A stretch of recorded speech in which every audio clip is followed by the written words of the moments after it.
4 సార్లు ఎమ్మెల్యేగా ఉండి గడికొట్ట శ్రీకాంత్ రెడ్డి రాయచోటి నియోజకవర్గానికి ఏం చేశారో చెప్పాలన్నారు మంత్రి రాంప్రసాద్ రెడ్డి. రాయచోటిలో జరిగిన అభివృద్ధిపై చర్చించేందుకు తాను సిద్ధమని శ్రీకాంత్ రెడ్డి కౌంటర్ ఇచ్చారు. జగన్మోహన్ రెడ్డి హయాంలో రాయచోటి నియోజకవర్గానికి ఏం చేశారని అడుగుతున్నా. రాండి, చర్చకు రండి. ఏ విధమైన అభివృద్ధి రాయచోటి నియోజకవర్గాల్లో జరిగినాయి? జిల్లా చేసినా గానీ రాయచోటి పట్టణంలో ఏ విధమైన అభివృద్ధి జరిగింది చెప్పు. ఎస్పీ ఇల్లు బాడిగిల్లు, ఆర్టీఓ ఆఫీస్ బాడిగిల్లు, కలెక్టర్ ఇల్లు బాడిగిల్లు, ఆర్టీఓ ఇల్లు బాడిగిల్లు. అభివృద్ధి అనేటువంటిది చేయాలనుకున్నప్పుడు, అభివృద్ధి అనేటువంటిది చూపించాలనుకున్నప్పుడు దమ్ములు ఛాలెంజ్లు ఎందుకు? అధికారంలో మీరే ఉన్నారు కదా, ఎక్కడ మీరు సమావేశం ఏర్పాటు చేస్తారో చేయండి.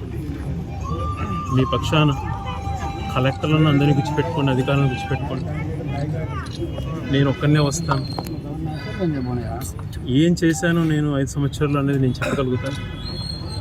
18 నెలల్లో ఏం జరిగిందని మీరు చెప్పండి.